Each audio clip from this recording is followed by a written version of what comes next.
The iPhone XS and XS Max were just announced, and we've got to admit they're gorgeous. The iPhone XR was also announced, and it brings the same capabilities for a better price tag. The Apple Watch Series 4 also made the cut too, with a new display and focused on health. I'm Jaime Rivera, and well, fun fact, this video was supposed to be recorded from the YouTube headquarters. I was there today, but I guess they didn't understand that this is Pocket Now Daily, and they had to approve the video in 48 hours. Let's get through the news, brought to you by Qualcomm.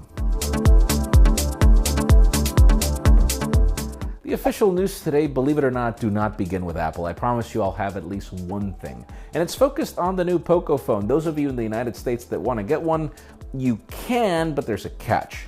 It's available only on eBay right now, and it starts at $335, so that's all fine and dandy. But the problem is that there are some limitations in DRM, so you won't be able to consume content like Netflix, for example, and other things that are kind of weird, or you won't be able to consume Netflix in HD, I believe. You can learn more about everything in the description. It is still a great phone. Now let's move the spotlight over to Apple, because yesterday was iPhone Day, and yes, we will be talking about iPhones very soon. Let's focus on that new A12 Bionic chip. We thought that the Kirin 980 from Huawei was going to be the first processor with the 7nm architecture. No, it's going to be the A12 Bionic that is going to be available over the next couple of days already. Yes, it's more power efficient, 30% faster as well. There's just so much going on with mobile technology. One of the things that I like the most is just the improvements in photography. I am looking forward to that. Now let's talk about the new Apple Watch Series 4. Believe it or not, the company has just changed the display. It's 30% larger, the back is ceramic. There's a new EKG capability, and just the sensors, the heart rate sensors on the back look completely different. They look really cool. There's haptic feedback from the digital crown, and well, price tags are rather interesting as the watch is actually getting bigger to a certain degree. Now we've got 40 millimeters and 42 millimeters instead of the 38 that we had in the back. But the Series 3 is still available. The price has actually dropped, and you get that today. You can learn more about that again in the description.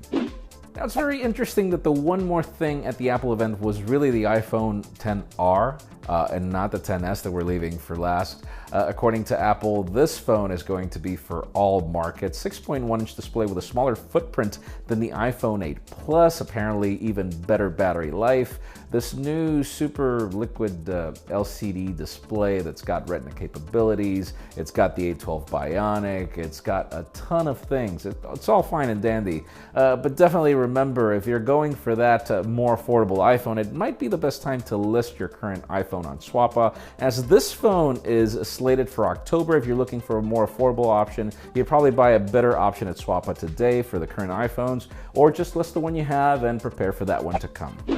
And finally, the hot news today are definitely the iPhone XS and XS Max.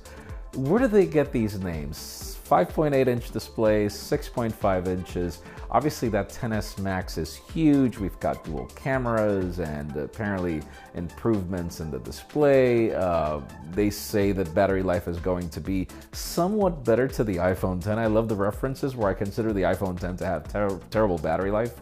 But then they bring improvements to HDR and photography. There's just so much coming to this phone, and then again, also so little. This is an S variant. It doesn't really bring major improvements. Let us know in the comments down below, what did you think about Apple's announcement today? The fact that they didn't launch the iPads we were expecting or the Macs, just iPhones and an Apple Watch. In my case, I'll be honest with you, I'm going for the XS if I have to pick. Not the Max. That thing is huge and the name is just going to be a mouthful, but leave us a comment down below. We would love to know your opinion. Did you know that even if most smartwatches claim to do fitness, they either don't do it well or their batteries don't last as long?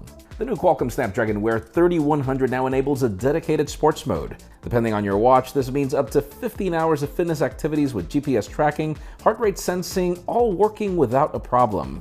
It even allows brands to bring their own science to the fitness experience of your watch. Hit the link in the description below to learn more about why the new Qualcomm Snapdragon Wear 3100 is so great. Friends, again, if you want to get the news earlier, follow us on PocketNow.com and subscribe to both our channels, English and Spanish, for more videos like this one. And follow me on Twitter, Jaime_Rivera, on Instagram at Jaime Rivera. Please give this video a thumbs up if you like what you saw. I'm Jaime Rivera. Thanks so much for watching. We will see you tomorrow.